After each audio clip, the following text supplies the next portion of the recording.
Hi guys, it's Ignis here. So today I'm here with another DZBT deck profile. This is pre-recorded deck profile. So while you're watching this, I'm actually in Japan. So hopefully I can also get some content like while I was there or I am there. So and then I can just bring it out to you guys when I actually return, which is like probably mid of May. But without further ado, let's go into the deck profile quickly. And this time we're covering the upgraded Dragshield. We haven't get a new Vanguard, and unfortunately we don't have a jump right yet. While a lot of the like protagonists, main characters, their grade 4s already get a lot of jump rides, and of course those glitter also get the jump rides already, but we don't have one for Dragshield yet. So there are probably two possibilities. One is like earlier, we'll just get another grade 3 and then we'll do a lot better, or we finally will get a jump ride for grade 4 Dragshield in the next season of anime, because Michiru is confirmed will be there and will be fighting. So hopefully we can get something that actually speed this up, because with the current build it's a little bit tough if you get rushed. So hopefully we can actually get that covered. So with the right line is basically the Dragshield right line. Just keep it simple, helping you soul charge, giving you a little bit of early attack pressure support so that you don't feel that kind of stress, like only attacking for one time and then going to the Dragshield that you might actually get the draw. What is not good enough with the current normal Dragshield is that you can turn your opponent's power to 1 while you first ride, even if you're going first, but then you didn't get the crit until your opponent is grade 3 or higher. So that is a part that for us hard to chase the damage back, and a 13k attack against a 1 power Vanguard isn't that kind of scary. But the power change is still very important, given that we still have a chance to actually face a defensive OT, and then Dragshield can just turn that 100 million back to 1. So it's something that you always want to see. Then your opponents will be having a hard time, but it's hard to actually manage that, but we can sort of do it when it happens. And then because it's a grade 4 build, so I'm running the Ignis, 4 of them.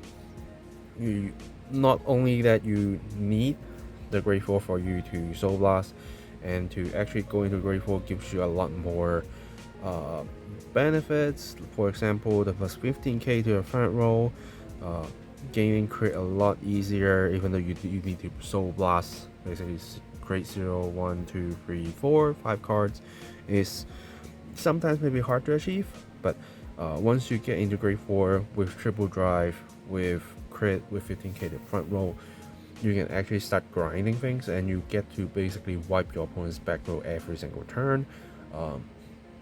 That can be very helpful against specific decks, right? For example, let's put it in, for example, the new Stoichia Skyride deck. Even though you basically not able to touch the token thing, if I remember right, because you actually need to punch it or something, but you get to kill other of their back rows.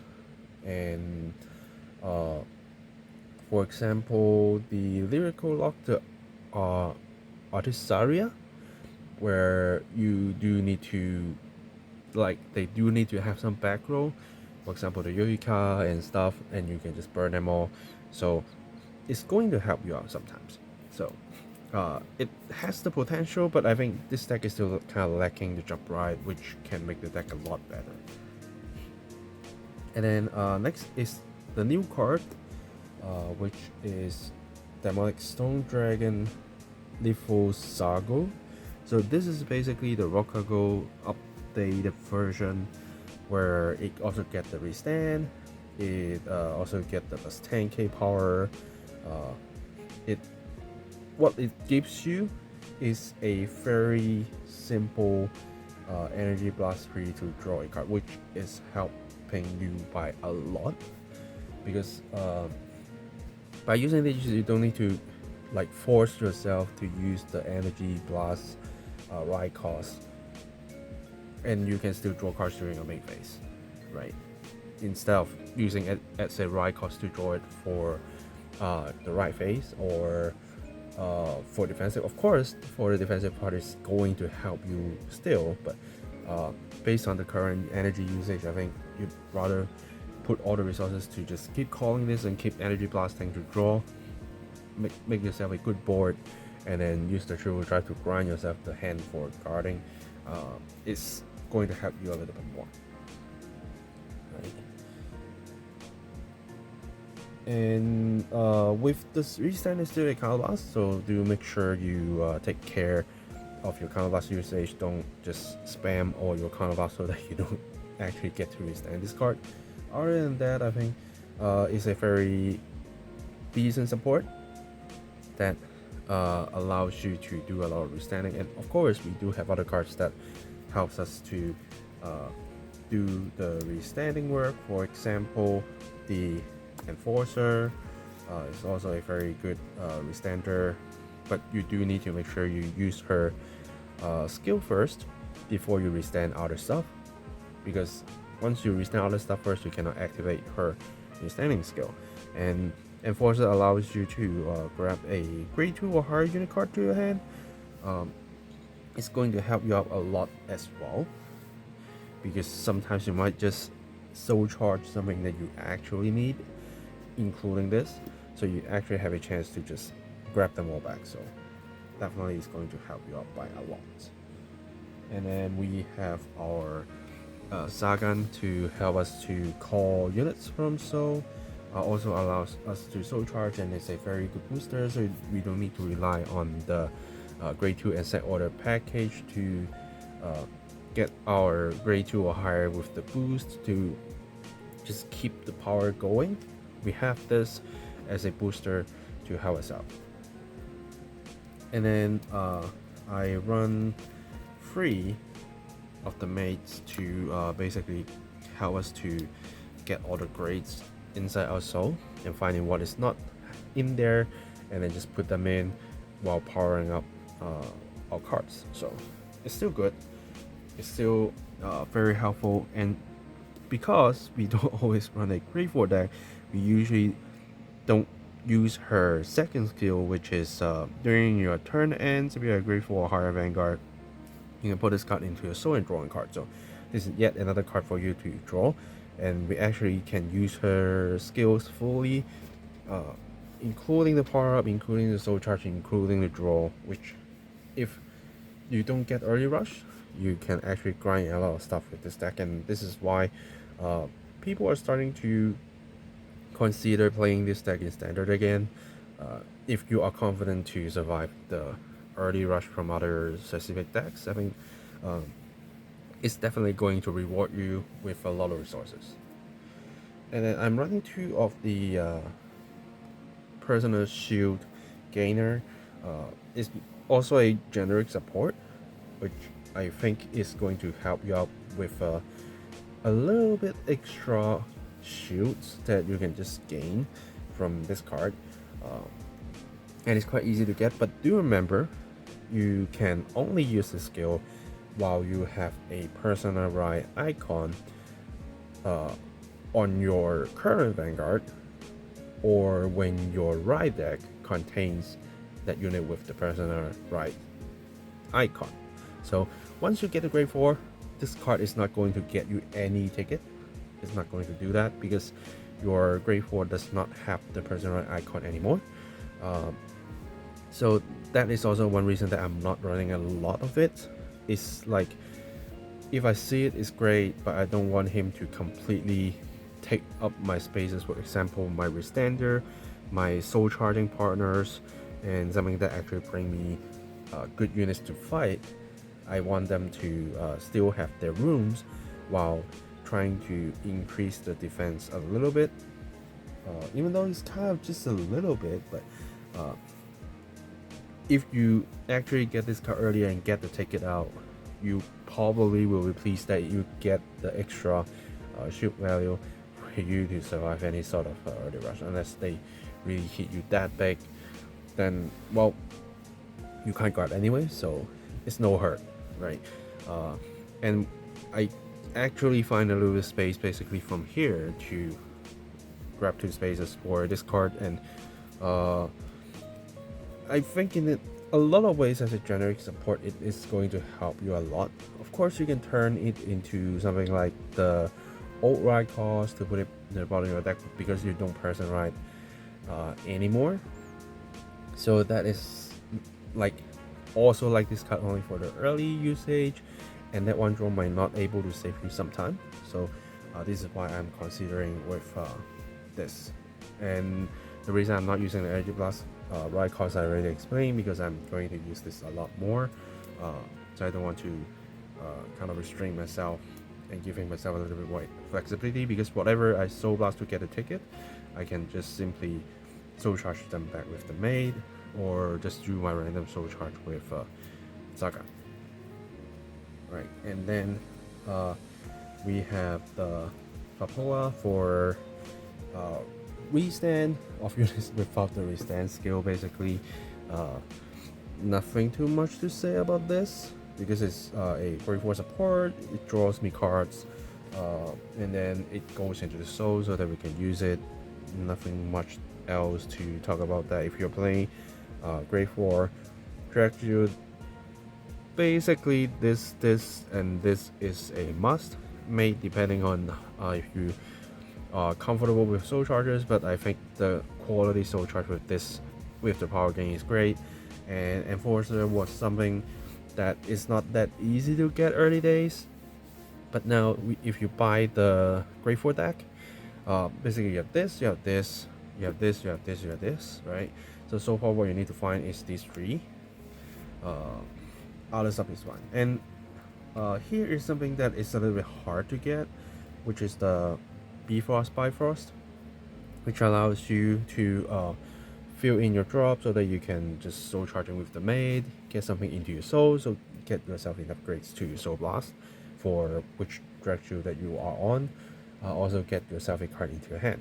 Other than that, she is basically a Unica support, so you're not going to enjoy the benefit from there. But if you don't have this one, you can probably use the Drago kit that kind of lasts 1 2, or the new support that also just kind of lasts and look and try to search for a Dragshield or a Grade 4 so that you can actually get some searches.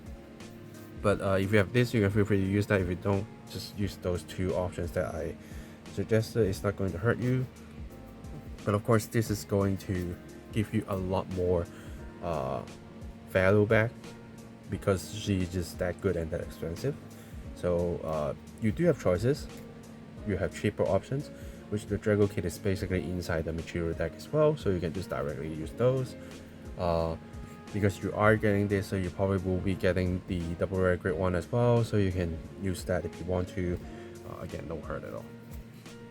And then I'm using one of the twin marble, which allows me to look at the top deck. It can be handy, right? Because you can actually put this in the soul, or you can just leave that card back to your deck. But the problem is you don't have a lot of space for this card, unfortunately. But if you're not using the Bifrost, I probably will be using at least 2 of the twin marble, and then 3 from the Drago kit or the double rare from the new support, with a total of 5. So depending on how the situation is, this can be actually helpful, especially when you are like having this there and put the card on top.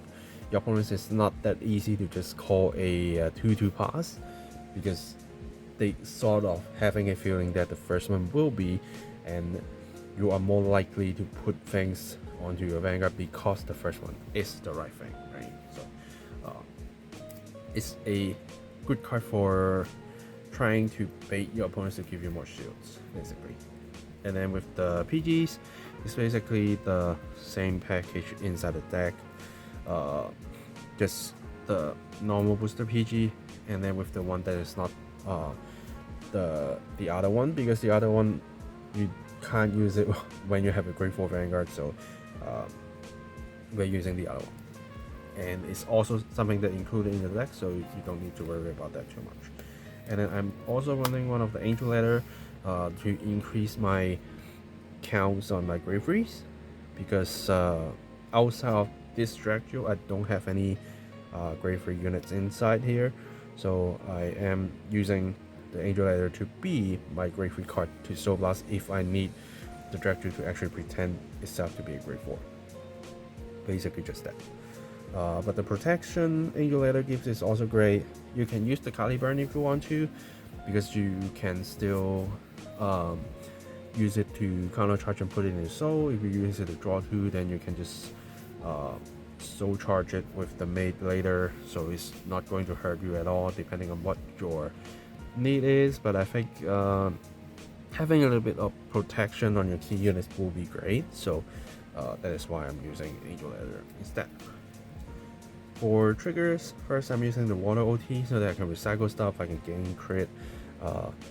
It's quite important for you to actually get the crit going, so I'm using something that actually helped me.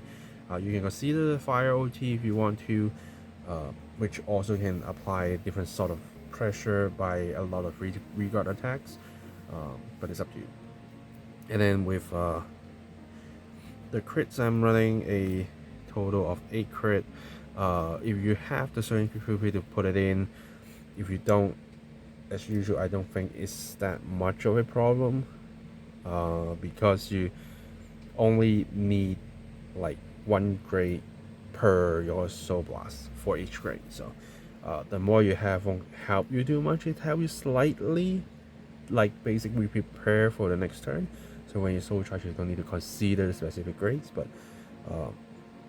it's okay not to have, I would say. So if you don't have it, no pressure, just use whatever crit you have and it will be fine. And then I'm using the Trinity front because I want the defensive block and just going to the soul, and even though draw is going to help you a little bit as well, but the defensive that the Trinity front that can give for me to survive early turns is a lot bigger, so I'm using the front instead. And then for heals, I'm just using normal heals. Just keep it simple. So yeah, worst of the worst, you can just turn basically everything, all the triggers here except the water OT into the vanilla one, even though this will lose the 5k shield.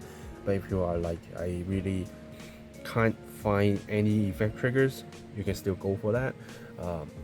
You do have the 5k less if you don't use the 20k front, but you just need to be playing the deck a lot more careful, and here is the ticket that helps you a little bit more, so that you don't need to face that much pressure. Right, so with the deck, I think a lot of the stuff are still what we were playing when Grade 4 is first released. Basically, there's still the same frontline, Grade 4, Enforcer, Sagan, and then Papula. This is a maybe sometimes that I think for now is a lot more important while we put our focus on the Grade 4. If you do afraid of being rushed and you are okay with a little bit of like not consistency, then you can consider to use, for example, like 2 of the mask holder and then actually 2 of the master unit, probably, right? And then you can just find space inside here, then put them in. What good about using that strategy is that if you are actually going second, because when your opponent see you are Drajeweled, they're probably not going to let you to ride on a Grade 4 first, right? So they will go first. They use their Grade 3 to crush you 2 times. Hopefully before you get to Grade 4, they crush you because you don't have the jump ride. Then if you have the mask package, then you can just basically punish them back by activating the mask to present ride into Drajeweled mask and just trying to retire their stuff, gain crit, and bash your opponents with the present ride power.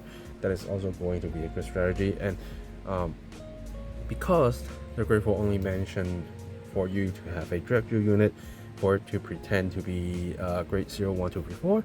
So even the Drajeweled mods is going to help you out that way as well. So if you are really in like a community, in an era meta that is actually going to rush you so much, then you can actually consider having that package with you. Then I think you should have a little bit less pressure against being rushed, but it's still very tough. It's still very tough. So hopefully we can actually get ourselves a jump prior for Drajeweled, or maybe we get another grade 3 that actually helps us to stay alive a little bit longer before we get to grade 4, or a grade 3 that actually allows us to jump into the grade 4. Hopefully we will see, because we have a whole season for materials to get support, so let's see what we get. Yeah, so if you have any questions, as usual, feel free to comment down below. Subscribe for more deck profiles, deck fights, unboxing videos. That's it for this video today. Thanks for watching, guys, and I will see you guys in the next video. Signing off.